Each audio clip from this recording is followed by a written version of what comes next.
जय हिंद मेरे प्यारे साथियों। आशा करता हूँ आप सभी बहुत बढ़िया होंगे। तो एनसीईआरटी की जो हमारी साइंस वाली सीरीज़ चल रही थी छठी क्लास वाली, ये उसका पार्ट 8 है। ठीक है, 8वां पार्ट है। तो चलिए शुरू करते हैं। ये चैप्टर 8 है, इसका नाम है बॉडी मूवमेंट, शरीर में गति।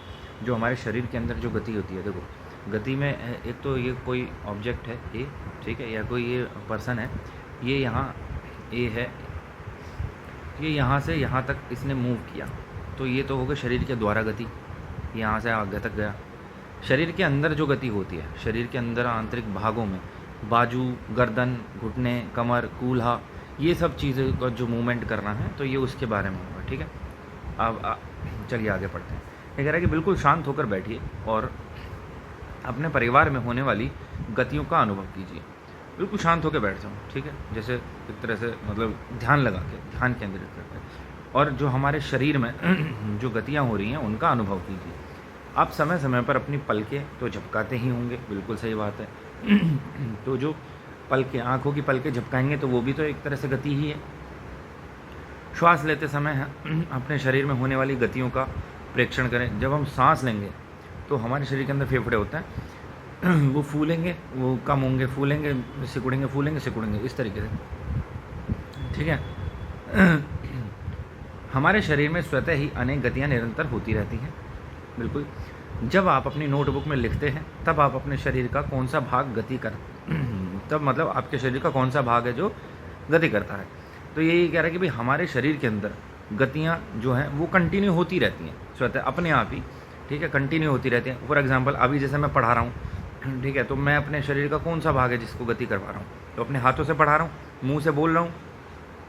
ठीक है, और कुछ हाथों से पढ़ाते पढ़ाते हाथों के कुछ एक्शन हो गए, या मुंह से बोलते वक्त या गर्दन इधर उधर घुमाना, तो ये सभी हमारे शारीरिक गति के भाग है। ठीक है, प्रकार है कह लो।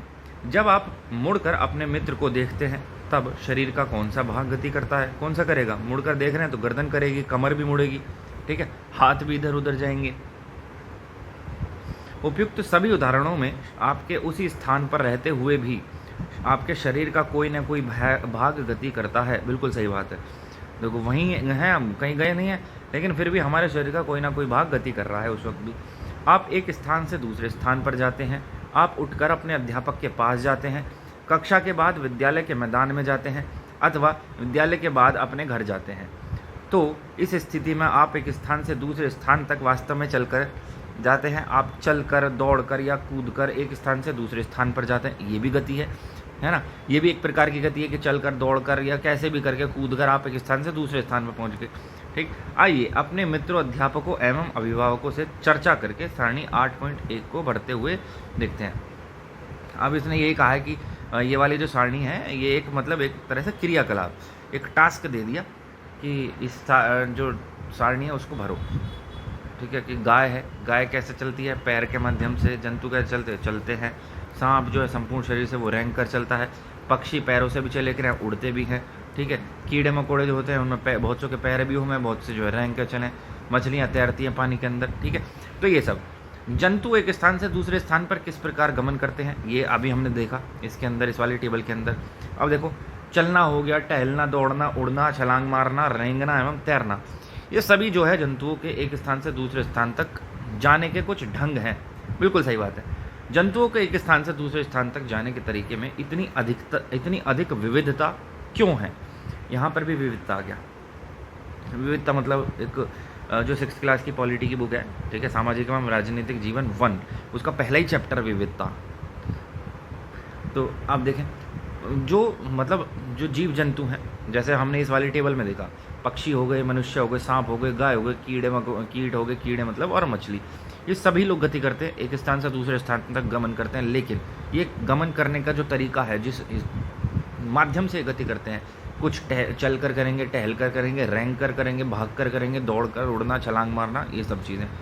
ठीक है, तो ये जो इतने सारे तरीकों का इस्तेमाल कर रहे हैं, तो यही तो विविधता हो गई। इतनी ज़्यादा विविधता है इनके तरीकों में। अनेक जंतु चलते हैं जबकि सांप रेंगते हैं और मछलियाँ तैरती हैं। ठीक है, तो इसके बाद देखो ये क्या कह रहा है कि भाई मानव शरीर जो है, मानव शरीर एवं इसकी गतिविधियाँ, जो मानव शरीर है हमारा वो क्या क्या गतियाँ करता है, गतिविधियाँ नहीं, गतियाँ। तो जंतुओं की विविध गतियों पर ध्यान देने से पूर्व आइए अपने शरीर की कुछ गतियों को ध्यानपूर्वक देखें। हमारा शरीर भी तो गति करता रहता है हर वक्त, कुछ ना कुछ मूवमेंट करता ही रहे। सोएंगे तब भी शरीर के अंदर शरीर के कुछ ना कुछ भाग गति करते रहेंगे, क्योंकि सांस तो ले रहे, सांस लेंगे तो छाती फूलेगी, फिर छोड़ेंगे तो सिकुड़ जाएगी। ठीक है, तो इस तरीके से। तो क्या आपको विद्यालय में शारीरिक व्यायाम करते समय आनंद आता है? विद्यालय में शारीरिक व्यायाम करते समय आपके हाथ व पैर किस प्रकार गति करते हैं? आइए हमारा शरीर जिन गतियों को करने योग्य है, हम उनसे कुछ शारीरिक गतियों को करने का प्रयास करें। अभी कह रहा है कि भाई जो जैसे हम स्कूल जाया करें, ठीक है, तो आप लोग जब बच्चे स्कूल जाते हैं तो वहाँ पर पीटी हो है, फिजिकल ट्रेनिंग, ठीक, तो पीटी वाले टीचर भी हो करें। मतलब इसके ऊपर तो काफ़ी रील भी बनी, फ़नी वाली, कॉमेडी वाली, कि जो पीटी वाले टीचर है डंडा लेके भैया घूम रहे हैं सारे में, और डिसिप्लिन मेंटेन करवाना और ये सब चीज़ें जो है पीटी वाले टीचर इसकी जिम्मेदारी उठाते हैं। ठीक है, तो वो क्या है कि भाई पीटी करवाते हैं, कुछ शारीरिक एक्सरसाइज, फिजिकल एक्सरसाइज वगैरह करवाते हैं प्रेयर के बाद। ठीक है, तो ये वही है शारीरिक गतियाँ शरीर की। एक काल्पनिक विकेट पर काल्पनिक गेंद फेंकने का प्रयास कीजिए। ठीक है, जैसे क्रिकेट में जो बॉलर होता है, तो बॉलर जब बॉलिंग करेगा, गेंद फेंकेगा, तो इसने वही कहा है कि आप सोचो, कल्पना करो, इमेजिनेशन करो कि भाई आप बॉलिंग कर रहे हो कहीं पे। ठीक है, तो आप देखेंगे कि जो आपका हाथ है वो किस प्रकार से घूमेगा, वृत्ताकार, अर्धवृत्ताकार या कर्व, या कौन सी तरीके से आपका हाथ घूम रहा है। ठीक है, और अपने कंधे से वृत्ताकार रूप में घुमाते हैं। बिल्कुल, जब आप ऐसे बॉलिंग डालेंगे तो यार मैं फ़ोटो कैसे बनाऊँ इसका। ठीक है, इसने यूं करके बॉलिंग अबे क्या ड्राइंग है भाई साहब, वाह, शाबाश शाबाश बेटा शाबाश। तो मतलब मैं ड्राइंग नहीं बना पा रहा हूँ, खैर आप देख लेंगे, इसमें कोई कह दे रखा है क्या बॉलिंग करने की। चलो खैर, आप इमेजिन कर पा रहे होंगे कि भाई जैसे आपने बॉलिंग करवाई तो आपका जो हाथ है कंधे के पास, कंधे के साथ जो जॉइंट है वो पूरा वृत्ताकार घूम जाता है। ठीक है, क्या आपका कंधा भी गति करता है? पीठ के बल लेट जाइए और अपने पैर को कूल्हे के चारों ओर घुमाइए। अब देखो, आपका कंधा भी गति करता है क्या उस वक्त? तो थोड़ी बहुत गति तो यार शोल्डर में होती है, वृत्ताकार तो नहीं हो पाएगी, है ना। अब ये कह रहा है कि आप पीठ के बल लेट जाइए, मतलब सीधे लेट जाओ और फिर अपने पैर को कूल्हे के चारों ओर घुमाओ, पैर को उठा के जैसे पैर वाली एक्सरसाइज करें वो। ठीक है, अपनी भुजा को जो है कोहनी से ऊपर नीचे इस प्रकार पैरों को घुटने से मोड़िए। अपने हाथों को अपने पार्श्व में सीधा तानिए, हाथ ऐसे सामने सीधे करके खड़े हो जाया करें।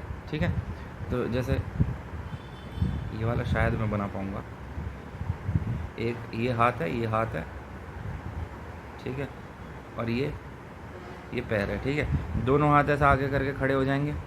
ठीक है, पार्श्व में सीधे तानिए, भुजा को मोड़ते हुए उंगलियों से कंधों को छूइए। अब देखो, यहाँ से यहाँ कोनी है यहाँ पर दोनों की। अब इसने क्या काम करा कि यहाँ से भुजा को मोड़ा और ऐसे अपने अपने कंधों को छूइए। ठीक है, कंधे छू लिए। ठीक, आपने अपने हाथ का कौन सा भाग मोड़ा? हाथों को सीधा तानकर नीचे की ओर झुकाने का प्रयास कीजिए। क्या आप ऐसा कर पाते हैं? देखो, जैसे सीधा तानकर, अब इसे अगर नीचे की ओर करेंगे झुकाने का तो ये नहीं कर पाएगा, यहाँ से नहीं कर पाएगा। ठीक है, यहाँ से तो हो जाएगा, ये फट्टा अगर यहाँ तक हो जाए छोटा तब ये नीचे हो जाएगा। अब ये फट्टा यहाँ तक आ रहा है, तो जैसे ये नीचे करेगा तो ये इसके छाती में यहाँ पर अड़ जाएगा ना, तो ये यहाँ पर ब्लॉक करेगा इसको। ठीक है, तो अभी कह रहा है कि आप अपने शरीर के विभिन्न हिस्सों से गति करने का प्रयास कीजिए और उसकी प्रेक्षण करके उसको सारणी में लिखिए। जैसे ये है, गर्दन की गति कैसी है भाई, पूरी घूमती है, कैसे घूमती है, कलाई हो गई, उंगली हो गई, घुटने, एड़ी और पादा उंगली, पैरों की उंगली मतलब, और पीठ और सिर और कोहनी और भुजा मतलब बाजू। अब देखो कि भाई हम अपने शरीर के कुछ अंगों को तो स्वतंत्र रूप से किसी भी दिशा में घुमा सकते हैं। जैसे कि बॉलिंग डालते वक्त हमने घुमाया तो उसको ऊपर नीचे साइडों में पूरा वृत्ताकार हम अपने हाथ को घुमा लेंगे। ठीक है, जबकि कुछ अंग जो हैं वो केवल एक ही दिशा में घूमते हैं। ठीक है, जैसे कि ये वाला हिस्सा जो था, मान लो ये वाला हिस्सा जो था, ये दोनों हाथ हैं इसके, ये कोहनी है यहाँ पर। ठीक, तो ये कोहनी से ऊपर की साइड, ऊपर की दिशा में तो घूमेंगे, लेकिन ये नीचे को नहीं जा सकते। आप देख लो, चाहे आप अपने सीधे हाथ करो और कोहनी से ऊपर को तो शोल्डर पकड़ लोगे, लेकिन वो नीचे नहीं घूम सकता ऑपोजिट डायरेक्शन में। ठीक है, तो हम अपने शरीर के कुछ भागों को घुमाने में असमर्थ रहते हैं। क्यों? आगे देखो, एक पैमाने को अपने हाथ पर 8 पॉइंट ऐसे लगा लो, ये एक स्केल है, ठीक है, एक स्केल को ऐसे लगा लो, ठीक है। अब अपने मित्र से पैमाने तथा हाथ को एक साथ बांधने के, इसने ऐसा बांध लिया, ठीक। अब देखो क्या कह रहा है कि कोहनी को मोड़ने का प्रयास। अब इसको कोहनी को मोड़ो आप, तो कोहनी मुड़ेगी क्या? भुजा को मोड़ पाते हैं? बिल्कुल नहीं मोड़ सकते, क्योंकि ये फिक्स हो गई ना।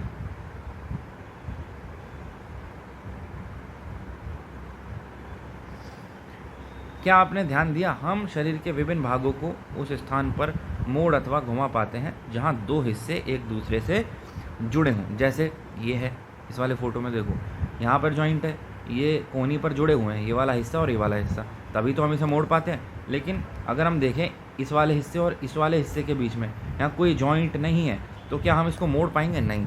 तो जहाँ पर भी दो हिस्से जुड़े होंगे वहाँ पर हम इसको मोड़ पाएंगे। फॉर एग्जाम्पल कोहनी हो गया, कंधा हो गया, या गर्दन हो गई, ठीक है। क्या आप ऐसे कुछ, ठीक है। आगे देखो, अब जहाँ ये जॉइंट है, जहाँ ये जुड़े हुए हैं, कोहनी, कंधा या गर्दन, इन स्थानों को संधि कह रहे हैं। संधि वही जॉइंट्स कह रहे हैं। यदि हमारे शरीर में कोई संधि नहीं होती, मतलब कोई भी जॉइंट नहीं है अगर हमारे शरीर में, तो क्या होगा? तो हम किसी भी प्रकार की गति करना संभव होगा क्या हमारे लिए? नहीं, बिल्कुल नहीं। अगर कोई जॉइंट ही नहीं है तो वो सीधा सीधा, मान लो एक सीधी डंडी है कोई, ठीक है, इसमें कोई जॉइंट नहीं है, तो आप इसको जॉइंट के बिना इसको मूव ही नहीं करा, सीधे सीधे हो गए वो तो, ठीक है। वास्तव में संधियों को कौन सी वस्तु परस्पर बांधती है, देखते हैं। चलो आगे देखो। अब देखो, उंगलियां, अपनी उंगलियों द्वारा अपने सिर, चेहरे, गर्दन, नाक, कान, कंधे के पीछे, हाथ, पैर, उंगली व पादंगुली को दबाइए। अब अपने हाथ से अपने शरीर के इन भागों को आप दबाइए, तो आप महसूस करेंगे आपके पैरों की उंगलियां, पैर में, हाथ में और उंगली में और कंधे के पीछे वाली साइड में, हर जगह जॉइंट है, हर जगह, ठीक है। क्या आपको ऐसा अनुभव हुआ कि आपकी उंगली किसी कठोर वस्तु को दबा रही है? ये कठोर रचनाएं अस्थियां हैं, अस्थियां मतलब हड्डियां, ठीक है। अपने शरीर के अन्य भागों में इस क्रिया को दोहराइए। आप अपने पूरे शरीर में यही जो है प्रक्रिया दोहराइए, अपने हाथ से अपने शरीर को, पूरे शरीर को दबाइए। तो आप देखेंगे कि आपके जो खाल है, मांस है, उसके अंदर हड्डियां हैं। अब कहीं कहीं ये हड्डियां जो हैं बहुत कठोर है, कहीं कहीं आपको ये हड्डियां सॉफ्ट भी मिलेंगी। जैसे कान को दबाइए तो कान के पास जो हड्डियां वो सॉफ्ट मिलेंगी, ठीक है। अब जॉइंट भी मिलेंगे आपको, देखेंगे कहीं सीधी है हड्डी मिलेगी, कहीं आपको महसूस होगा अपने पंजे जो हैं, आपके हाथ जो है वहाँ पर जगह जगह दबाएंगे तो जगह जगह गांठ सी, मतलब कि जॉइंट मिलेंगे आपको, ठीक है। जब अस्थियों को नहीं मोड़ा जा सकता तब हम अपनी कोहनी को कैसे मोड़ लेते हैं? क्यों कोहनी को इसलिए मोड़ लेते क्योंकि वहाँ पर जॉइंट है, वहाँ संधि है, ठीक है। तो हाथ के ऊपरी हिस्से से लेकर कलाई तक एक ही लंबी अस्थि नहीं होती है, वास्तव में अनेक अस्थियां कोहनी तक जुड़ी रहती हैं। बिल्कुल, हाथ में जो है मतलब कोहनी तक बहुत सारी अस्थियां जुड़ी रहती हैं। इस प्रकार शरीर के प्रत्येक हिस्से में अनेक अस्थियां हैं, ठीक है। हम अपने शरीर को कैसे उस स्थान पर हिला या झुका नहीं सकते, ये अस्थियां एक दूसरे से मिलती हैं। आगे देखो, हमारे शरीर में अनेक प्रकार की संधियां, मतलब बहुत सारे तरह के जॉइंट हो करें, तो उसमें से आप कह रहे हैं कि उनमें से कुछ जॉइंट के बारे में चलो हम आगे जानते हैं। अब यह कंदुक खल्ली का संधि, इसको बॉल एंड सॉकेट जॉइंट कहते हैं। कंदुक खल्ली का संधि, बॉल एंड सॉकेट जॉइंट, ये कहाँ पे होती है भाई? एक पट्टी को एक बेलन, मतलब एक सिलेंडर के रूप में मोड़िए एक पट्टी को, ठीक है। अब क्या करो, रबर या प्लास्टिक की एक पुरानी गेंद में एक छेद करके किसी के निरीक्षण में उसमें मोड़े हुए कागज के बेलन को डालिए, जैसा कि चित्र में दिखाया गया 8.2 में। तो इसने कहा है कि ये हमारा बेलन है, ये कोई कागज है, इसको इस रूप में ऐसे, मतलब जैसे ये कागज है, ठीक है, इसको इस तरीके से इस दिशा में फोल्ड कर दो, इस तरीके से गोल गोल बना दो, ठीक। अब फोल्ड करने के बाद में इसे, ये कोई गेंद है, इस गेंद में ऊपर से यहाँ से काट दिया, छेद कर दिया और उसमें ऐसे पिरो दो, ठीक है। अब इस गेंद को एक ऐसी कटोरी में रख दो, ठीक। तो आप देखेंगे कि ये जो कटोरी है इसमें गेंद रखी हुई है, इसको यहाँ से पकड़ के इधर घुमाओ, इधर घुमाओ, इधर घुमाओ, इधर घुमाओ, चारों में ही घुमा दो सर्कल, तो ये घूम जाएगी, ठीक है। इसी को कहेंगे हम कंदुक खली का joint, ball and socket joint, ठीक है। तो रबर एंड सॉकेट जैसा कि दिखाया गया। अब आप खुद अंदाज़ा लगाओ कि इस तरह का जॉइंट हमारे शरीर में कहाँ हो सकता, बताओ। ऐसा जॉइंट हमारे शरीर में कहाँ, अपने शरीर के हर भाग जो भी मूवमेंट कर सकता है, तो उस पूरे भागों का थोड़ा सा आप विजुअलाइजेशन करो और देखो कि इस तरह का जॉइंट कहाँ हो सकता है। क्या कोहनी में हो सकता है? नहीं, कोहनी तो एक ही दिशा में घूमती है। ठीक है, तो देखते हैं, गेंद को एक छोटी कटोरी में रखकर चारों ओर घुमाने का प्रयास करो। ठीक है, तो ये बेलन, कागज़ को बेलन बनाया, इसको गेंद में फंसाया, इस गेंद को इस कटोरी में रख दिया। अब इसको चारों में घुमाओ। ठीक है, अब कागज़ का बेलन भी घूमता है। ये कह रहा है कि क्या कागज़ का बेलन घूमता है? अब आगे देखो, कागज़ का बेलन आपका हाथ है तथा गेंद इसका एक सिरा है। कटोरी कंधे के उस भाग के समान है जिससे आपका हाथ जुड़ा है। तो आप खुद एनालाइज कर सकते हो कि भाई इस तरह का जो जॉइंट है वो हमारे शरीर में कहाँ लगा होगा। कंधे में लगा होगा, ऑब्वियस है। क्यों? क्योंकि ये वृत्ताकार घूम सकता है, तो हमारे शरीर में कंधा, जो अपना हाथ है कंधे वाले साइड जॉइंट से, वो भी पूरा वृत्ताकार घूम सकता है। ठीक है, तो ये जो है कंधे का वो हिस्सा हो गया जहाँ से हाथ जुड़ा है। एक अस्थि मतलब एक हड्डी का गेंद वाला गोल हिस्सा दूसरी अस्थि के कटोरी मतलब गुहिका में धंस जाता है। इसको कैविटी, गुहिका को कैविटी कह रहे हैं। कटोरी रूपी गुहिका मतलब कटोरी, इसमें धंस जाएगा। अब इसे पकड़ने के लिए और उसमें फ्रिक्शन ना हो, तो अंदर बहुत सारे हमारे शरीर में नेचुरली, प्राकृतिक रूप से बहुत सारे लुब्रिकेशन भरे होते हैं नेचुरली। ठीक है, देखो जैसे ये दिखाया गया, ये देखो, ये वही कागज़ के बेलन की तरह, ये जो है ये चीज़, ये वाली, ये हो गई वो गेंद का ऊपर एक हिस्सा काट दिया, उसमें बेलन फंसाया, और ये जो इसके नीचे वाला ये वाला हिस्सा, ये कटोरी की तरह काम करा। तो तभी तो ये जो ये चीज़ है, ये कटोरी, ये पूरी चारों माही जो है घूमने के लिए स्वतंत्र है। ठीक है, तो ये इस तरीके का। अब ये मान लो अगर आपको ये हाथ है, ये कोहनी है, हालांकि ये जांघ के लिए दे रखे, लेकिन इसमें कोहनी वाला फ़ोटो ना दे रखा, तो मैं एक अंदाज, ये रहा, ये तो रहा, ये तो घुटने का है, नहीं इसमें कोहनी वाला फ़ोटो नहीं दे रखा, लेकिन आप इतना हिस्सा यदि देखेंगे, सिर्फ ये हिस्सा, तो कोहनी के अंदर में इसी तरह का जॉइंट आपको मिलेगा। ठीक है, तो ठीक है, अब चलो आगे देखते हैं, आगे क्या कह रहा है जी। इस प्रकार चित्र 8.3 ये रहा, ये भी जो है बॉल एंड सॉकेट जॉइंट ही है, कंदुकखली का संधि। तो इस प्रकार की संधि सभी दिशाओं में गति प्रदान करती है। क्या आप इन गतियों में उपरोक्त प्रकार की संधि का कोई अन्य उदाहरण हो सकते हैं? हाँ बिल्कुल, जो जांग होता है, कूल्हा। ठीक है, प्रारंभ में विभिन्न भागों हमारे द्वारा दी गई गतियों का स्मरण करें। हाँ चलो आगे देखो, एक तो हो गई भाई बॉल एंड सॉकेट जॉइंट। ठीक है, अगली आती है धुराग्र संधि, इसको कहते हैं पाइवोटल जॉइंट। धुराग्र संधि मतलब पाइवोटल जॉइंट। ये क्या होता है पाइवोटल जॉइंट? ठीक है, ये होता है भाई जो गर्दन तथा सिर को जोड़ने वाली संधि होती है। ऊपर कहीं फोटो दे रखा है क्या इसका? ये देखो, ये सिर है इसका और ये गर्दन है। ठीक, तो उस गर्दन तथा सिर को जोड़ने वाली जो संधि होती है उसको कहते हैं पाइवोटल जॉइंट। चित्र 8.4 ये वाली जो संधि, धुराग्र संधि, इसी को कहेंगे पाइवोटल जॉइंट। ठीक है, तो यहाँ से इसका सिर आ रहा है और यहाँ से ये इसकी गर्दन। ठीक है, तो यहाँ जो जॉइंट है ये हो गया धुराग्र संधि, गर्दन तथा सिर को जोड़ रही है। अब आप इसको देखो, क्या ये चारों तरफ को घूम पाएगी? इस प्रकार जो कंदुकखली का संधि द्वारा हाथ को पूर्णतः वृत्ताकार रूप में घुमा सकते हैं, और धुराग्र संधि में बेलनाकार अस्थि एक छल्ले में घूमती है। जो बेलनाकार अस्थि है वो एक छल्ले में घूमती है। देखो क्या कह रहा है कि सिर को आगे पीछे या दाएं बाएं घुमा सकते हैं। इन गतियों को करने का प्रयास कीजिए। ये गति हमारे हाथ की उस गति से किस प्रकार भिन्न है। आप देखेंगे कि ये जो ये मान लीजिए ये तो शोल्डर हो गए, ये आपकी रीढ़ की हड्डी आ रही है। ठीक है, ये गर्दन होगी और ये आपका जो है सिर का पीछे वाला हिस्सा हो गया। ठीक, आप इसको इस दिशा में घुमा देंगे, लेकिन एक लिमिट तक। आप बिल्कुल यहाँ तक थोड़ी ना मिला सकते हैं इसको।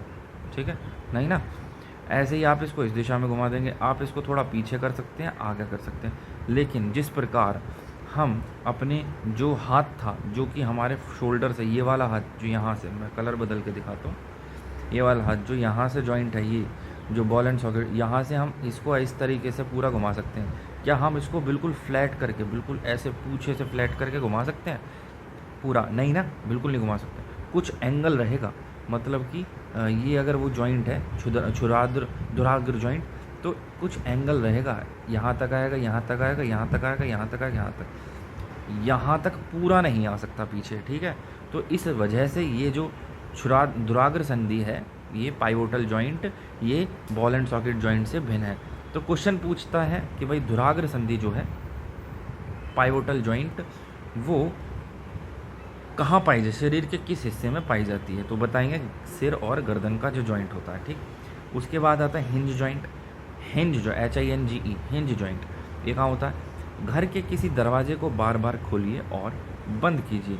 इसके कब्जों मतलब हिंज, आप गेट को खोलते बंद करते हैं तो जहाँ वो दरवाज़ा चौखट से जुड़ा होता है वहाँ कब्जे लगे रहते हैं, तो इसके कब्जे, हिंज को ध्यानपूर्वक देखिए, यह दरवाजे को आगे और पीछे की ओर खुलने देता है, बिल्कुल। आइए कब्जों की गति के प्रकार को देखें।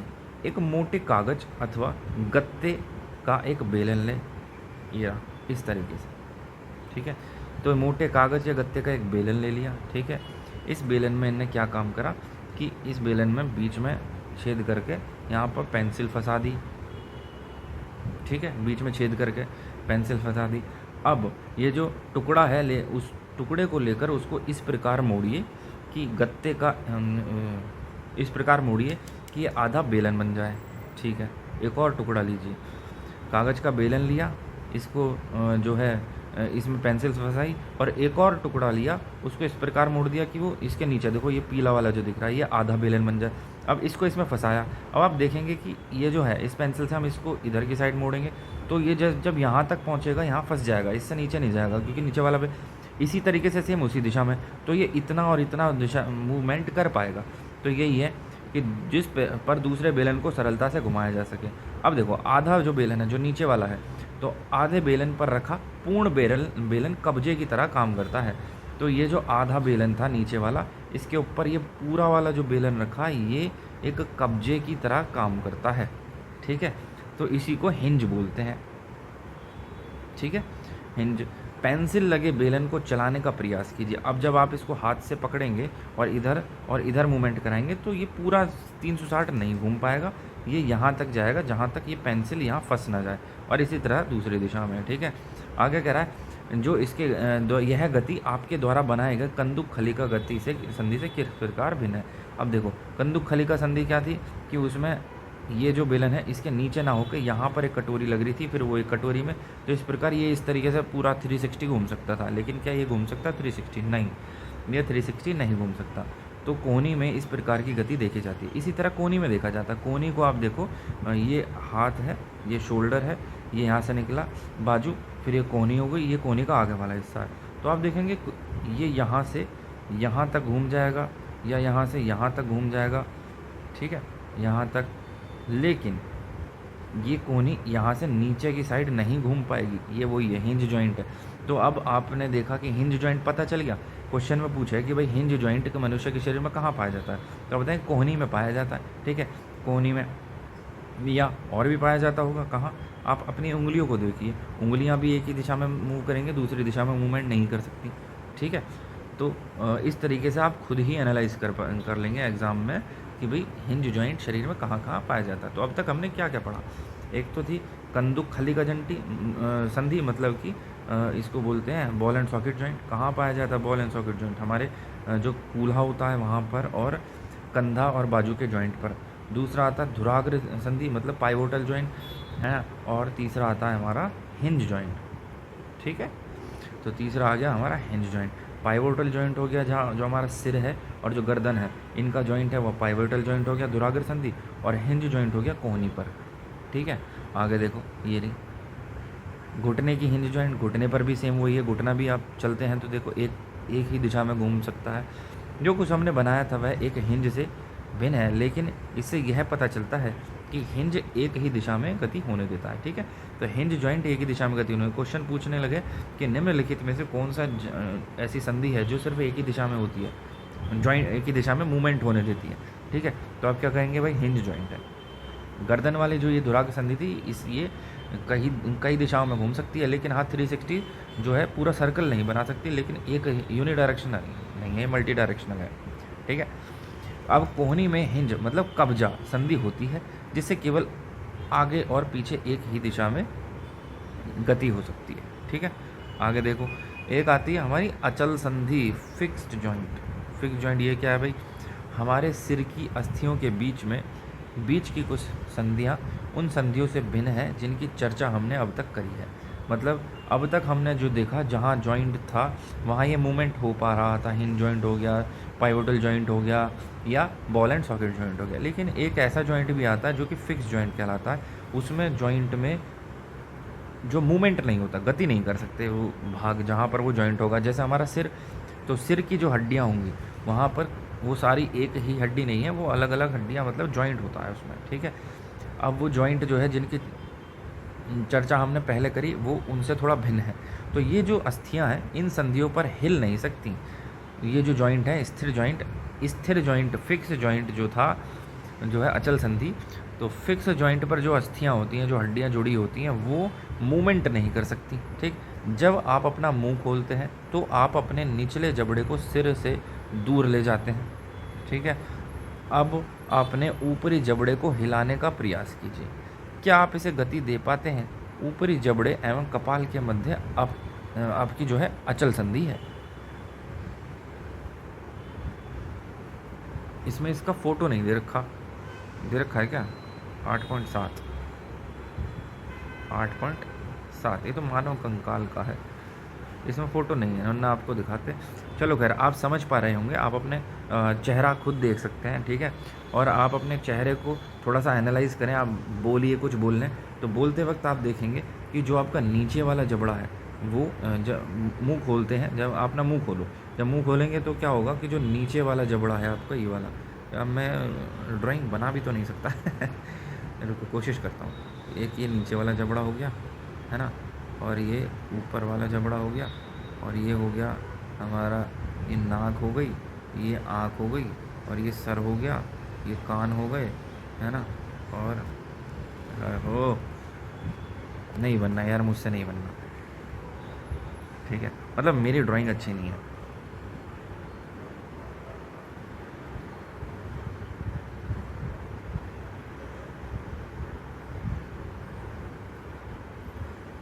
ये बाल हो गए, ये नाक हो गई, और नाक के ये आँख हो गई, ये कान। क्या बात है राजा, क्या खतरनाक ड्राइंग बनाई है तूने, शाबाश। तो देखो, ये आँख है, ये कान है। अब ये नीचे वाला जबड़ा है, आप जब देखे होंगे मुंह खोला तो ये तो नीचे की साइड चला जाता है। ठीक है, थोड़ा रंग बदल देते हैं। तो जब मुंह खोलेंगे तो ये नीचे की साइड चला जाएगा, तो ये हिस्सा ऊपर की साइड मूवमेंट नहीं करता है। ठीक है, ये हिस्सा ऊपर की साइड मूवमेंट नहीं करेगा, सिर्फ नीचे जाएगा। ठीक है, तो ये कह रहा है कि निचले जबड़े को सिर से दूर ले जाइए। मुंह खोलते हैं तो क्या होता है कि जो नीचे वाला जबड़ा है उसको आप सिर से दूर ले जाते हैं, बिल्कुल। अब अपने ऊपरी जबड़े को हिलाने का प्रयास कीजिए। क्या हिला पा रहे हैं? रुको मैं देखता हूँ। नहीं हिल पा रहा भैया। तो क्या आप इसे गति दे पाते हैं? जो ऊपरी जबड़ा है, नहीं, बिल्कुल नहीं। लेकिन क्या आपका ऊपरी जबड़ा के पास कोई जॉइंट नहीं है? बिल्कुल है, लेकिन गति तो हो ही नहीं रही। ऊपरी जबड़े एवं कपाल के मध्य अचल संधि होती है। कपाल मतलब ऊपर खोपड़ी को कहते हैं। ठीक है, तो ऊपरी जबड़े जैसा कहते हैं ना कि कपार फोड़ दिया, कपार मतलब सिर फोड़ दिया ठीक है, तो इस तरीके से कि भाई ऊपरी जबड़ा और कपार के मध्य जो संधि होएगी उसे हम अचल संधि कहेंगे। ठीक है, आगे देखो, हमने केवल कुछ संधियों को ही चर्चा की है जो हमारी अस्थियों को एक दूसरे से जोड़ते हैं। सारी जॉइंट की चर्चा नहीं करी है, कुछ की कर ली है। ठीक है, हमारे शरीर के विभिन्न अंगों को विभिन्न आकृति कौन देता है? कौन प्रदान करता है? हमारे शरीर के विभिन्न अंग हैं, उनको अलग अलग तरह की आकृति। यदि आप एक गुड़िया बनाना चाहते हैं तो आप पहले क्या बनाएंगे? संभवतः गुड़िया को एक आकृति प्रदान करने के लिए आप एक ढांचा तैयार करेंगे। बिल्कुल, तो वही है कि हमारा जो शरीर है उसके बहुत सारे अंग हैं, उन्हें विभिन्न आकृति कौन देगा? तो इसके लिए आपने सपोज़ करो एक गुड़िया बनानी है, तो गुड़िया के ऊपर फॉर्म वगैरह से बनाने के लिए उससे अंदर एक ढांचा, मतलब एक कंकाल टाइप का तैयार करेंगे। ठीक है, आप ऐसा नहीं करेंगे क्या? अब हमारे शरीर की सभी अस्थियां ठीक इसी प्रकार शरीर को एक सुंदर आकृति प्रदान करने के लिए एक ढांचे का निर्माण करती हैं। अब वही ढांचा कंकाल के लायक रहा है, जिसे चित्र 8.7 में दिखाया गया है। ठीक है, तो हमारे शरीर में सभी हड्डियाँ वड्डियाँ जो हैं वो अपना अपना काम करती हैं और वो एक साथ असेंबल होकर एक कंकाल का निर्माण करती हैं। ठीक है, चित्र 8.7 में गिरा। ठीक, अलग अलग तरह की हड्डियाँ हैं। अब आपको देखो, ये तो हो गया बॉल एंड सॉकेट जॉइंट, ये वाला हो गया बॉल एंड सॉकेट जॉइंट। ये यहाँ पर जो पीछे की साइड में था ये दुराग्र संधि थी।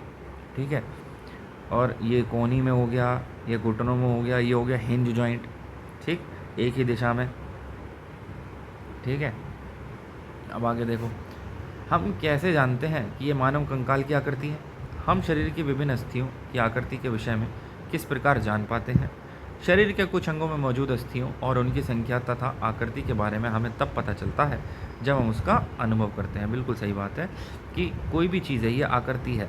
मान लो हमें पता ना होता कि मानव वगैरह क्या चीज़ है, कि कोई एक शख्स है, उसे नहीं पता। अब ये उसके सामने एक कंकाल आया, ठीक है, तो वो कैसे जानेगा कि भैया ये मानव कंकाल है या किसी एलियन का कंकाल है? बताओ। तो बाकी चीज़ें जो हैं शरीर के अंदर वो देखेगा, भाई अच्छा ये हड्डियाँ हैं, ये इस तरीके से यहाँ पर एक जॉइंट लग रहा है, और ये चीज़ें हैं जो मानव कंकाल में होती हैं। जॉइंट के टाइप देखेगा, अंगों का विश्लेषण करेगा, उसके बाद अच्छा हाँ ये तो मानव कंकाल है। ठीक है, एक्सरे चित्र से हमें शरीर के सभी कठोर अस्थियों की आकृति का पता चल जाता है। तो एक्सरे करेंगे, उससे हमारे क्या होगा, ये रहा एक्सरे। ठीक है, ये किसी का एक्सरे दिखा रखा है। आप देखेंगे कि शरीर के टखने एवं घुटने की संधियों के एक्सरे चित्र हैं। ठीक, तो इससे पता चल जाता है कि भैया कठोर भाग या हड्डी की क्या स्थिति है। अपनी उंगलियों को मोड़िए, क्या आप उन्हें प्रत्येक संधि स्थल पर मोड़ पाते हैं? आपकी मध्यमा में कितनी अस्थियां हैं? ये देखिए, ये उंगली है, एक ये जॉइंट है, एक ये जॉइंट है, एक ये जॉइंट है। ठीक है, तीन जो धारी होती हैं, एक ये है, एक ये है, एक ये है, 1 2 3। ठीक, तो ये अपनी उंगलियां। अब कह रहा है कि अपनी हथेली के पीछे का भाग स्पर्श करके अनुभव करें, जो हाथ के पीछे वाली साइड में होता है। ठीक है, ये जैसे आगे की साइड मुंह करके खड़ा है तो इसका हाथ ऐसे आगे, अगर ये इसके पीछे वाली साइड से देखें तो हथेली के पीछे, उसे जिसे कारपेल कहते हैं। आपकी लचीली, मतलब बहुत सारी वहाँ पर क्या आपकी कलाई जो है लचीली है, यह अनेक छोटी छोटी अस्थियों से मिलकर बनी है। जो कलाई होती है, ठीक है, वो बहुत सारी छोटी छोटी हड्डियों से मिलकर बनी है और उन्हें कारपेल कहा जाता है। जो वो हड्डियाँ हैं उन्हें कारपेल कहेंगे। ठीक, आगे देखो, आगे क्या कह रहा है जी, गहरी सांस भरकर इसे कुछ समय तक रोके रहिए। अपने वक्ष और पीठ को हल्के से दबाकर अपनी अस्थियों का अनुभव कीजिए। जितनी पसलियाँ वक्ष की अस्थियाँ को आप गिन सकते हैं, मतलब जितनी पसलियाँ जो वक्ष है उसकी अस्थियों को आप गिन सकते हैं, गिन लीजिए। तो ये इसने कही गहरी सांस भरें, फिर उसे कुछ समय तक रोकें ऐसे, तो छाती फूल जाएगी। ठीक है, अब क्या होगा कि आपका जो वक्ष है और पीठ को हल्के से दबाकर अपनी अस्थियाँ, अब उंगली से हल्का हल्का सा आप महसूस कीजिए कि ये उंगली से आप दबाइए कि ये चीज़ इस तरीके से, ये पूरा एक सार तो होगा नहीं। जब इस पर आप छाती फुलाकर इस तरीके से आप नीचे को चलेंगे उंगली से फिराते हुए अपने शरीर में, तो क्या होगा कि जहाँ जहाँ ये हड्डी आ रही है, ये वाली हड्डी, वहाँ एक उभार सा महसूस होगा आपको। ठीक है, क्यों? इस हड्डियों की वजह से। तो ये कह रहा है कि ऐसे ऐसे इनको इन उभार को ज़रा एनालाइज करो और गिनो कि कितनी हड्डियाँ हैं। इन्हें पसलियाँ कहेंगे यहाँ पर।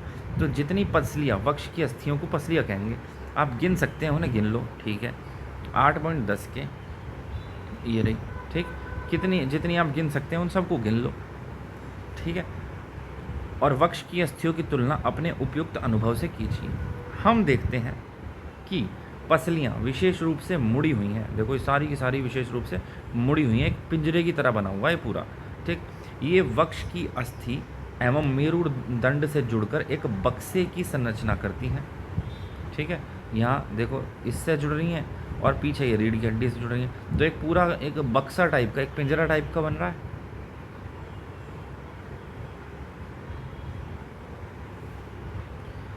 इस शंकु रूपी बक्से को पसली पिंजरा कहा जाता है, रिब केज कहेंगे इसे। वक्ष के दोनों तरफ 12 पसलियां होती हैं। हमारे शरीर के कुछ महत्वपूर्ण अंग इसमें सुरक्षित रहते हैं। अब आगे क्या कह रहा है?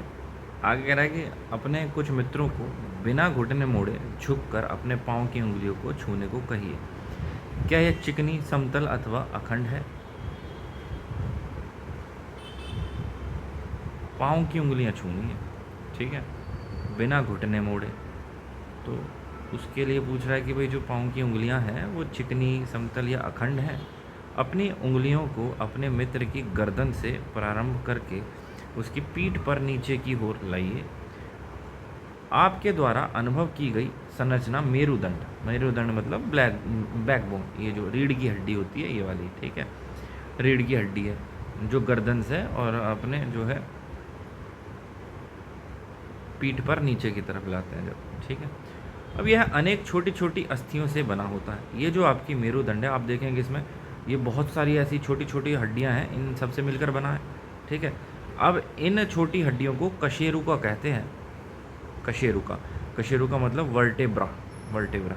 अच्छा, आपको पता है, आपने सुना होगा कि भाई रीढ़ की हड्डी में अगर चोट लग जाए तो वो ठीक नहीं होती है रीढ़ की हड्डी में। एक बार अभी क्या हुआ था, एक लेडी थी, उसने जो है क्या काम करा कि जो प्रेग्नेंट लेडीज़ होती हैं, ठीक है, तो जो आहार नाल होती है जो कि बच्चे से जुड़ी रहती है, ठीक है, ये आहार नाल है, इसके अंदर एक प्रोटीन पाया जाता है। अब उस लेडी ने क्या काम करा, इस प्रोटीन को थोड़ा सा मॉडिफाई कर दिया, इस प्रोटीन के ऊपर टेस्ट करा और इस प्रोटीन को मॉडिफाई किया। अब वो जो मॉडिफाइड प्रोटीन था, यही था, वो यही, बस उसकी थोड़ी ताकत बढ़ा दी, कह लो एक तरह से, था वो बेसिक यही वाला प्रोटीन था।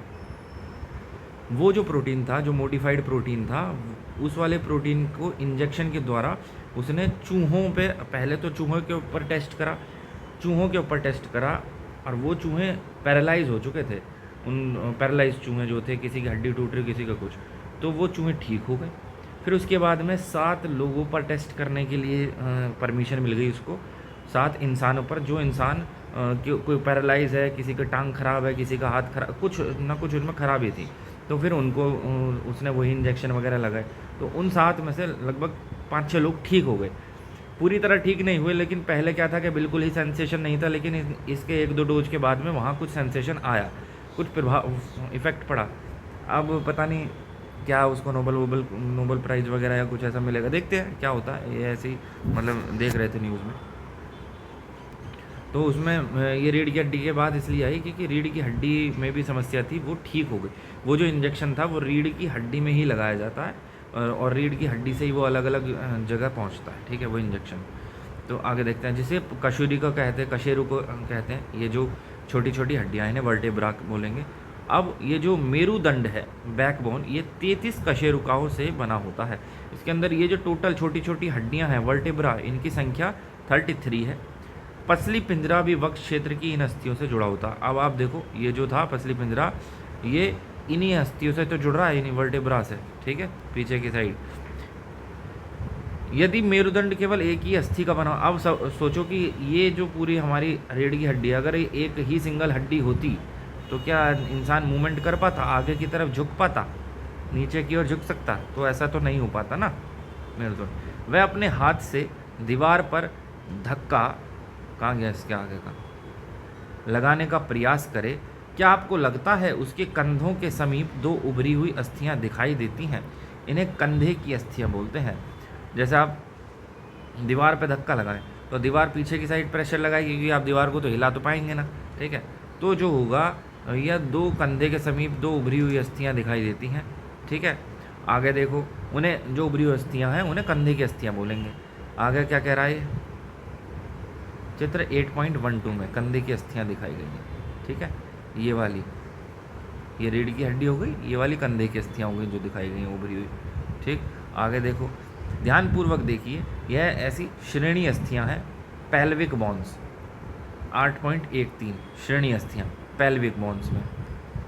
यह बॉक्स के समान एक ऐसी संरचना बनाती है, देखो ये बक्सा टाइप का बना हुआ है। तो श्रेणी अस्थियां जो होती हैं पेल्विक बोन्स, वो एक बॉक्स के समान एक ऐसी संरचना बनाती हैं जो आपके आमाशय के नीचे पाए जाने वाले विभिन्न अंगों की रक्षा करता है। तो आमाशय के नीचे जो ये बक्सा बन गया पिंजरा, तो ऐसी ऊपर ये जो हमारी पसलियाँ थी ये भी एक पिंजरा टाइप का बना। इस पिंजरे के अंदर शरीर के बहुत सारे ऑर्गन्स होते हैं, या हार्ट हो गया, या सब चीज़ें, तो ये क्या कर रही हैं, ये उनकी रक्षा भी तो कर रहा है ये बक्सा। इसी प्रकार इस बक्से के अंदर जो शरीर के पार्ट होंगे उनकी रक्षा करेगा, ठीक है। आमाशय के नीचे पाया जाए, इसके ऊपर यहाँ आमाशय हो जाया करे। यह कूल्हे वाला हिस्सा है, जो कूल्हा होता है वाला हिस्सा है, ठीक है, जिसके सहारे आप बैठते हैं। आपकी खोपड़ी अनेक अस्थियों के एक दूसरे से जुड़ने से बनी है। देखो ये जॉइंट लगे हुए हैं, ये वाले जॉइंट, ये जॉइंट, ये सब ये जॉइंट लगे हुए हैं, ठीक है, ये वाले। तो ये बहुत सारी हड्डियों से मिलकर बनी है जो खोपड़ी है। क्या ये मूवमेंट होता है यहाँ, क्या ये खुलते हैं? नहीं। तो ये भी यहाँ पर मूवमेंट नहीं होता, लेकिन जॉइंट तो यहाँ पर भी है। तो यह हमारे शरीर के अति महत्वपूर्ण अंग हैं, मस्तिष्क को परिबद्ध करने और उसकी सुरक्षा करती है। हमने अपने कंकाल की बहुत सी अस्थियां या संधियों के बारे में चर्चा की। कंकाल के कुछ अतिरिक्त अंग भी हैं जो हड्डियों जितने कठोर नहीं होते, जिन्हें मोड़ा जा सकता है, उन्हें उपास्थि बोलते हैं, कार्टिलेज, ठीक है।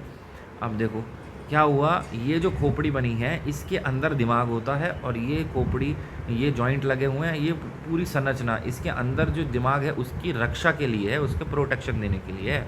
अब देखिए शरीर की संरचना प्रकृति ने किस तरह से करी है, ठीक। आगे देखो, अपने कान को स्पर्श कीजिए। क्या आप किसी कठोर अस्थि का भाग अनुभव करते हैं जिसे मोड़ा जा सके? ऐसा प्रतीत होता है कि इसमें तो कोई अस्थि ही नहीं है। क्या आपको उंगलियों के बीच दबाने पर कर्णपली एवं इसके ऊपर के हिस्से में कोई अंतर महसूस हुआ? कर्णपली, कान के ऊपरी भाग को उपास्थि कहते हैं, ये वाला ऊपरी भाग, और कर्णपली ये नीचे वाला, ये जो सॉफ्ट सा होता है ना, ये खाल होती है ना। तो ये जो कर्णपली, ये नीचे वाला, ये वाला हिस्सा हो गया कर्णपली, और ये ऊपर वाला हो गया ये वाला हिस्सा उपास्थि, ठीक। उपास्थि को अंग्रेजी में कार्टिलेज बोलेंगे, ठीक है। तो ऐसे अंग जो बहुत मुलायम होते हैं वो उपास्थि कहलाते हैं, वो इतने सख्त नहीं होते, कानों में पाए जाते हैं, ठीक है। अब क्या आपको ऐसा लगता है कि कान का ऊपरी भाग उतना लचीला नहीं है जितना कि हमारी कर्णपाली? परंतु यह अस्थि जैसा कठोर भी नहीं है, ये उपास्थि है। शरीर की संधियों में कोई भी उपास्थि, शरीर की जो संधियों में उपास्थि, शरीर की संधियों में भी उपास्थि पाई जाती है। हमने देखा है कि मानव कंकाल अनेक अस्थियों, संधियों एवं उपास्थियों से मिलकर बना है। जो ह्यूमन स्केलेटन है, कहाँ गया स्केलेट, ये रहा।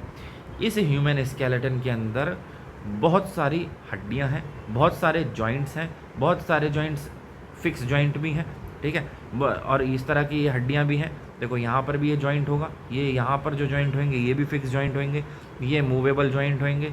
यहाँ पर ये पिंजरा हो गया, ये आमाशय के नीचे के भागों का जो रक्षा करेगा, ठीक। तो ये बहुत सारे, और फिर यहाँ कान के पास हमारी उपास्थि आ जाती है, ठीक है। तो बहुत सारी अस्थि, उपास्थि और संधियों से मिलकर बना है हमारे शरीर का कंकाल। अब आप उनमें से बहुत को देख सकते हैं, मोड़ सकते हैं तथा गति दे सकते हैं। अपनी नोटबुक में कंकाल का स्वचालित बनाएं। फोटो बनाने को कह रहा कंकाल का। आगे देखो, आगे क्या कह रहा, अपने एक हाथ की मुट्ठी बनाइए, ठीक है, बना ली। मुट्ठी के अंगूठे से इसी बाजू के कंधे को छूने का प्रयास करें। चलो क्या होता है, जैसे मुट्ठी बनाई और इससे फिर यहीं इसको यहाँ लाकर कंधे को छूने का प्रयास करें।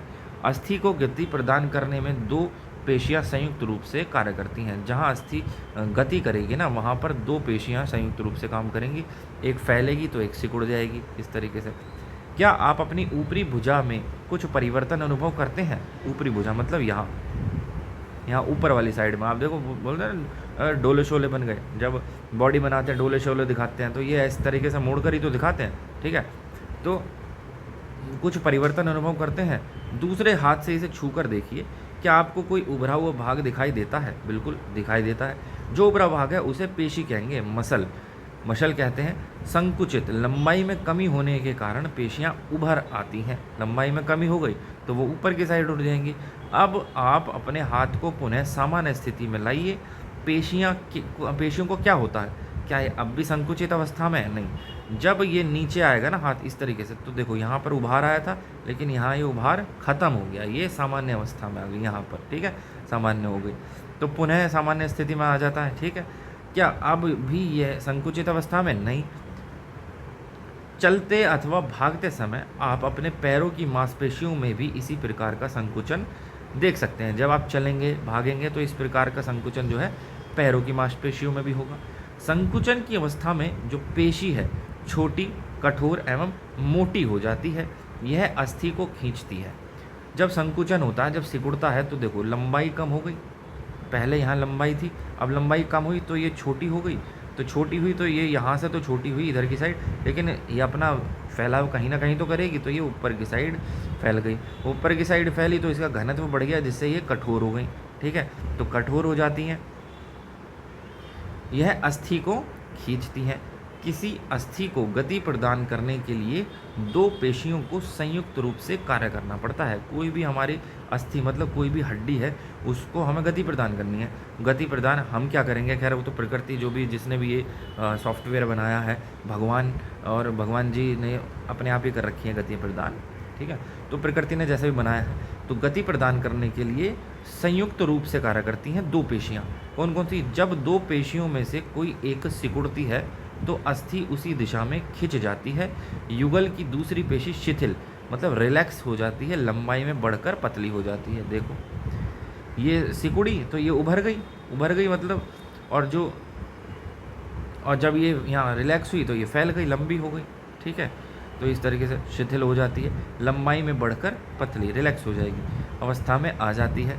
अस्थि को विपरीत दिशा में गति करने के लिए अब शिथिल, जो रिलैक्स हुई है, शिथिल पेशी सिकुड़ कर अस्थि को अपनी पूर्व स्थिति में खींच लेती है। ठीक है, अब अगर हम इसको जो है वैक्यूम की तरह से एक तरह से काम करें, यदि ये वाली, अगर हम इसको इधर की साइड से वहाँ पर खींच लेंगे तो ये इधर हो जाएगी और ये भी लंबी हो जाएगी। ठीक है, तो वही कह रहा है कि दो अस्थियाँ काम करेंगी, एक सिकुड़ेगी तो दूसरी रिलैक्स होएगी, और जो सिकुड़ी है, पहली बार जो सिकुड़ी है उसको रिलैक्स करना है तो दूसरी वाली को सिकोड़ो, तो वो पहली वाली जो है वो रिलैक्स हो जाएगी, दूसरी वाली में थोड़ी सी शिथिल जो है टाइटनेस आ जाएगी। ठीक है, जबकि पहली पेशी अब शिथिल हो जाती है। पेशी जो है वो केवल खींच सकती है, वह धक्का नहीं दे सकती। बहुत इंपॉर्टेंट पॉइंट है। वहाँ क्वेश्चन बन सकता है कि निम्नलिखित में से कौन सा कथन एक मनुष्य के जो शरीर के अंदर मांसपेशियाँ पाई जाती हैं उसके लिए सत्य है, उसके रेस्पेक्ट में सत्य है। तो पेशी खिंचाव और धक्का दोनों प्रकार के कार्य कर सकती है। पेशी सिर्फ खींच सकती है या पेशी सिर्फ धक्का लगा सकती है, या इनमें से कोई नहीं। तो यह है कि पेशी सिर्फ खींच सकती है, वो धक्का नहीं लगा सकती। ठीक है, अतः एक अस्थि को गति देने के लिए दो पेशियों को संयुक्त रूप से कार्य करना होता है। चित्र 8.17 ये इसमें बताया गया है इस चीज़ को। अस्थि को गति प्रदान करने में दो पेशियां संयुक्त रूप से कार्य करती हैं। ठीक है, अस्थि को गति प्रदान करी जा रही है, ना कि पेशियों को। पेशियां काम कर रही हैं गति प्रदान करने के लिए। चलो आगे देखो, क्या गति के लिए हमेशा अस्थियों और पेशियों की आवश्यकता होती है? दूसरे जंतु किस प्रकार चलते हैं? सभी जंतुओं में अस्थियां पाई जाती हैं। केंचुए हो गए, घोंगे हो गए, इनमें क्या अंतर है? ये तो भैया रैंग के चले गए। ठीक है भाई, कुछ जंतुओं की और गतियों का अध्ययन करें। अब तक हमने मनुष्यों की गतियों का अध्ययन करा था। मनुष्य के अंदर शारीरिक गतियाँ कहाँ होती हैं, किस प्रकार होती हैं। अब हम थोड़ा जंतुओं की गतियों का अध्ययन करते हैं। जंतुओं में हम केंचुए की बात कर रहे हैं।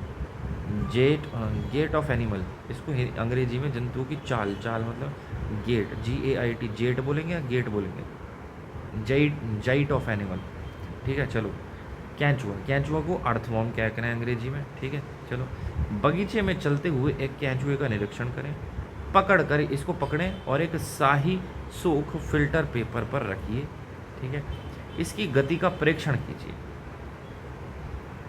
इसको पकड़ा, ठीक है, और इसको पकड़ के एक पेपर पर रखा। अब इसकी गति इस तरह, ये इस दिशा से इस दिशा में मूव कर रहा है। ठीक है, केंचुए की गति, इसकी गति का टेस्ट करा। इसके पश्चात केंचुए को एक कांच की पट्टी या टुकड़े टाइल पर अथवा किसी चिकनी सतह पर रखिए तथा इसकी गति का परीक्षण कीजिए। क्या यह गति पेपर पर केंचुए की गति से भिन्न है? ऊपर की दो सतहों में किस प्रकार केंचुआ आसानी से चल सकता है? केंचुए का शरीर एक सिरे को दूसरे सिरे से सटा कर रखे गए अनेक छल्लों से बना हुआ प्रतीत होता है। देखो ये केंचुआ, ये एक सिरा मान लो, एक ये दूसरा सिरा। इसमें देखो ये छोटे छोटे ये छल्ले टाइप के, थोड़ा और जूम करके दिखाऊं।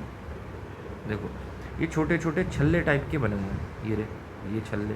ठीक है, अब ऐसा लग रहा है ये वाले छल्ले, ठीक है, छल्ले से बन रहे हैं। अब ऐसा लग रहा है कि भाई ये जो केंचुए का शरीर है, ये बहुत सारे छल्ले हैं, इनको एक साथ आपस में जोड़ दिया और ये केंचुआ बन गया। ये रहे ना, ये छल्ला, ये छल्ला, ये छल्ला, एक ये रहा, ठीक है। तो ऐसा प्रतीत होएगा कि बहुत सारे छल्ले हैं, इनको आपस में जोड़ दिया, ठीक। तो छल्लों को जोड़कर बना हुआ प्रतीत होता है। केंचुए के शरीर में अस्थियाँ नहीं होती हैं, हड्डियाँ तो होती नहीं हैं, लेकिन इसमें पेशियाँ होती हैं। पेशियाँ मतलब मांसपेशियाँ, मसल्स, जो इसके शरीर के घटने और बढ़ने में सहायता करती हैं।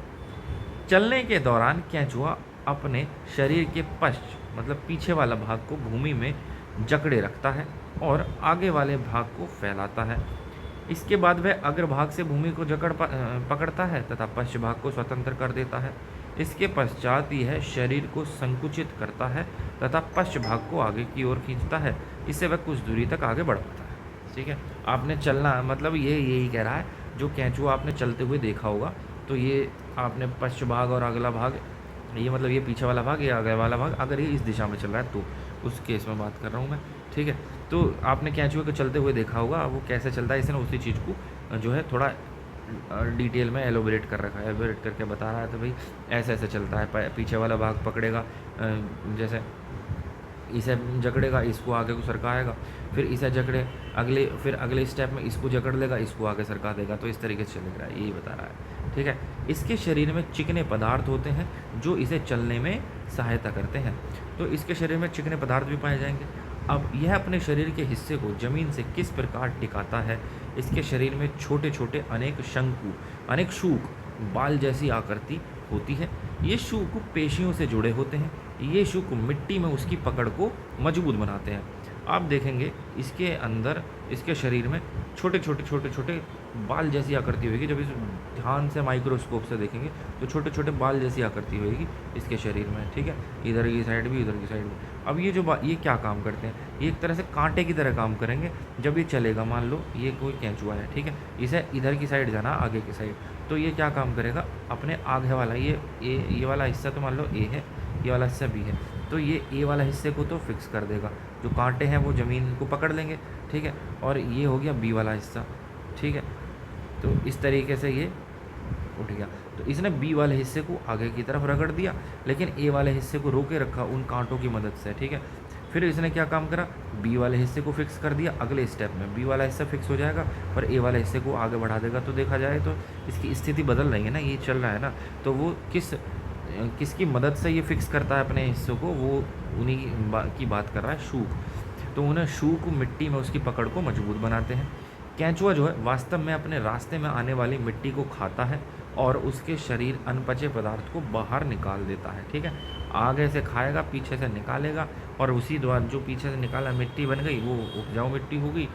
केंचुए द्वारा किया गया यह कार्य मिट्टी को उपजाऊ बना देता है, जिससे पौधों को फायदा होता है। इसीलिए तो बोलते हैं केंचुओं को किसान का मित्र बोला जाता है। ठीक है, आगे घोंगे की बात करते हैं, स्नेल। किसी बगीचे में घोंगे का अवलोकन कीजिए। इसकी पीठ पर गोल संरचना देखिए, शंख की तरह होता है। जो शंख बजाते हैं ना पुजारी लोग मंदिर में, तो उसकी तरह इसमें एक गोल संरचना होती है, शंख की तरह। इसे कवच कहते हैं और यह घोंगे का बाह्य कंकाल होता है। अब आप देखो, मनुष्य के शरीर में आपने देखा होगा, मनुष्य कंकाल ये वाला कहाँ गया, ये मनुष्य कंकाल ये है। ठीक है, और ये अंदर होता है, इसके बाहर खाल होती है, स्किन, और कंकाल अंदर होता है। लेकिन घोंगा जो होता है, स्नेल, उसमें उल्टा होता है। आप देखेंगे कि इसमें ये जो कंकाल है, ये इसका कंकाल है, इस घोंगे का, इस स्नेल का कंकाल है ये। ठीक है, कवच घोंगे का बाह्य कंकाल, परंतु यह अस्थियों का बना नहीं होता। यह कवच एकक होता है और यह घोंगे को चलने में कोई सहायता नहीं देता, यह घोंगे के साथ खिंचता जाता है बस। ठीक है, ये कवच है, जब ये इसके अंदर सिमट के अंदर छुप जाता है। ठीक है, ये हड्डियों का बना नहीं होता, ये एकक होता है, मतलब पूरी एक ही यूनिट है, ये ऐसा नहीं अलग अलग जॉइंट का बना है। ठीक है, ये इसको चलने में कोई मदद भी नहीं करता, ये इसके साथ बस खिंचता है। ठीक है, अब क्या कह रहा है, घोंगे को कांच की पट्टिका पर रखकर इसका परीक्षण करें। जब यह चलना प्रारंभ करे तो सावधानी से कांच की पट्टिका को अपने हाथों से अपने सिर से ऊंचा उठाकर कांच के नीचे की ओर से उसके चलने का ढंग का परीक्षण करें। ठीक है, अब एक इसने दे रखा है क्या फोटो, ऐसा कुछ नहीं दे रखा। तो कांच की पट्टी लीजिए, ये कांच की पट्टी पर इसको हम चला रहे हैं। अब कांच की पट्टी पर चला रहे हैं तो आर पार दिख सकता है उसमें, उसे अपने जो है सिर से ऊपर उठा के उसके नीचे का हिस्सा देखेंगे वो चल कैसा रहा है घोंगा। घोंगा भी उसी तरीके से चलता है जिस तरीके से कैंचुआ चल रहा है, ठीक है, रेंग रेंग कर। अब आगे देखते हैं आगे क्या कह रहा है जी। आगे देखो, ये जो कवच का छेद खुलने पर आपने उसमें एक मोटी मांसल संरचना एवं सिर बाहर आते देखा है। मोटी संरचना इसका पाद मतलब पैर है, और इसका पाद मतलब पैर ये वाले हैं नीचे की साइड, और जो दृढ़ पेशियों का बना होता है। अब सावधानी पूर्वक कांच की प्लेट को एक और थोड़ा सा झुकाएं। पाद पैर की लहरदार गति दिखाई देती है। क्या घोंगे की गति कैंचुए की गति से तीव्र अथवा धीमी है? देखो, सावधानी के लिए बताएं कि घोंगे को नंगे हाथों से मत पकड़ना, उस पर इन्फेक्शन होता है और वो इन्फेक्शन बहुत ज़्यादा बीमारियां पैदा करता है, ठीक है। बहुत से लोग घोंगे को खाते भी हैं, लेकिन उसको सैनिटाइज करने के बाद इसकी जो घोंगे की स्किन है इस पर बैक्टीरिया पाए जाते हैं, और स्किन से इसको टच करेंगे इन्फेक्शन होने का खतरा बहुत ज़्यादा रहता है। तो इसको अपने नंगे हाथों से पकड़ना मत, ठीक है। आगे देखो, तिलचट्टा कॉकरोच, ठीक है। कॉकरोच क्या है भाई? किसी कॉकरोच तिलचट्टे का प्रेक्षण कीजिए।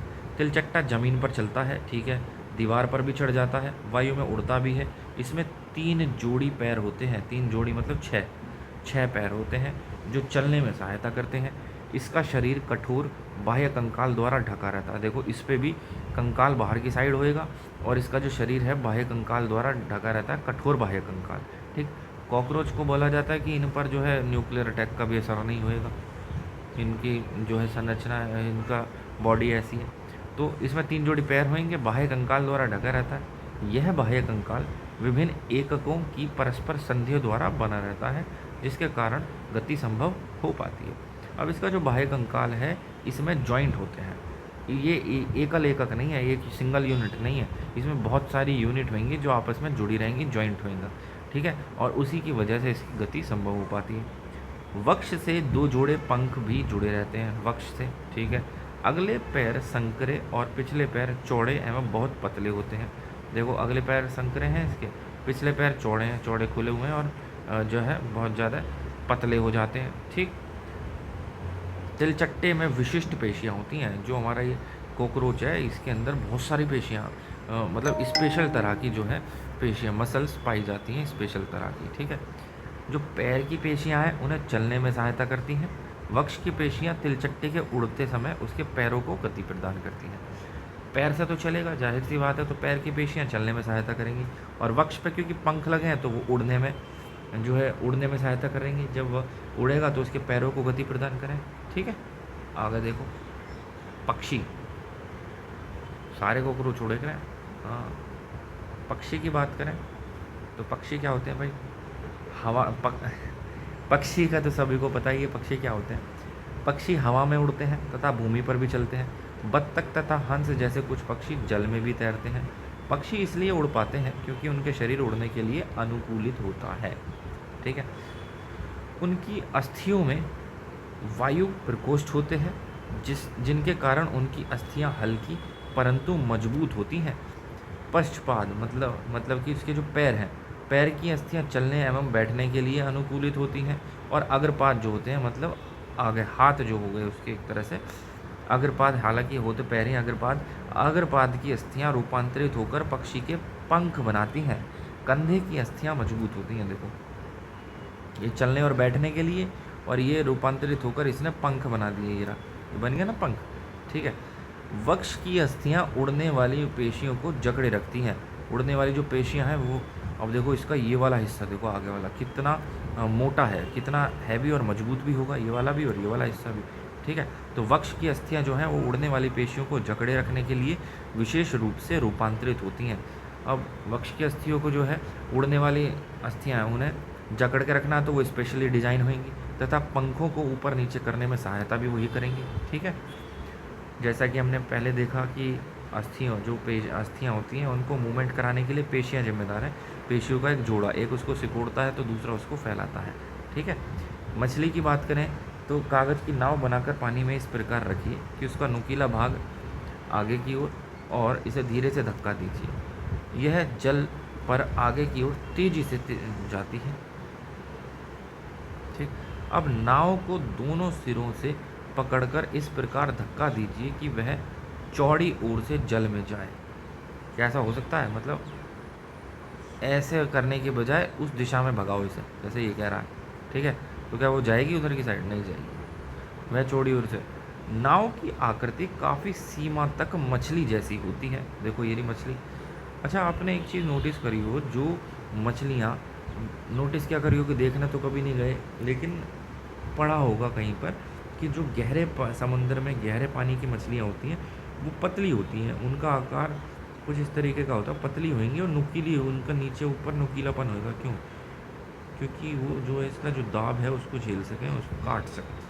ठीक है, आगे देखो, क्या आपने ध्यान दिया कि नाव की आकृति काफ़ी सीमा तक मछली जैसी है। मछली का सिर एवं पूंछ उसके मध्य भाग की अपेक्षा पतला होता है और नुकीला होता है। शरीर की ऐसी आकृति धारा रेखीय कहलाती है, स्ट्रीम लाइन। तो देखो ये क्या कह रहा है कि मछली का सिर और उसके पूंछ वाला भाग जो है वो बीच वाले भाग की तुलना में पतला और नुकीला होगा, तो ऐसी आकृति को धारा रेखीय बोलते हैं। इसकी विशेष आकृति के कारण जल इधर उधर बहकर निकल जाता है और मछली जल में सरलता से तैर सकती है। मछली का कंकाल दृढ़ पेशियों से ढका रहता है। तैरने की प्रक्रिया में शरीर का अग्रभाग एक ओर मुड़ जाता है तथा पूंछ विपरीत दिशा में जाती है। जब ये तैरेगी तो आगे वाला भाग, देखते ना पीछे वाले पूंछ की इधर उधर मोड़ने की सहायता से तो ये चलती है। तो ये कह रहा है कि शरीर का जो अग्रभाग है वो एक ओर मुड़ेगा और पूंछ उसके विपरीत दिशा में मुड़ेगी। 8.24 के अनुसार 2.4 ये रहा। मुंह इधर है तो पूंछ इधर विपरीत दिशा में मुड़ रही है। ठीक है, इस तरीके से इस प्रकार के क्रमिक ताल से मछली आगे की ओर तैरती है और पूंछ के पक इस कार्य में उसकी सहायता करते हैं। तो जब मछली तैरेगी तो उसका आगे वाला भाग इस दिशा में, तो पीछे वाला भाग अपोजिट दिशा में मुड़ता है। ठीक है, मछली के शरीर पर और भी पक होते हैं जो तैरते समय जल में संतुलन बनाए रखने का कार्य करते हैं एवं दिशा निर्धारण करने में सहायता करते हैं। गोताखोर अपने पैरों में इन पंखों की तरह ही विशेष अरित्र फ्लिपर पहनते हैं। आपने देखा होगा बहुत से गोताखोर हैं वो अपने पैर में बहुत लंबी सी पतली सी एक छड़ी टाइप की पहन लेंगे। ठीक है, पतला सा कुछ तो पहनते हैं उसको, तो इसी तरह का उन्हें फ्लिपर कह रहे हैं। वो भी यही काम करे हैं मछलियों, तो जो उन्हें जल में तैरने में सहायता करते हैं। ठीक है, वो जब उसको फ्लिपर को पहन लेंगे तो वो बहुत लचीले होते हैं, वो जल में उसकी वजह से आसानी से तैरा जा सकता है। ठीक है, आगे देखते हैं सर्प। सर्प मतलब सांप, सांप मतलब स्नेक, SNAKE नहीं, SNAKE, हाँ यही स्पेलिंग होगी इसकी। ठीक है, तो अब सांप कैसे चलते हैं उस चीज़ का एनालाइज करें। सांप भी रैंक के चलें। क्या आपने सांप को फिसलते हुए आगे बढ़ते देखा है या सीधा चलता है क्या? Question mark. क्या सांप सीधा चलता है क्या? सर्प का मेरुदंड लंबा होता है। मेरुदंड मतलब रीढ़ की हड्डी।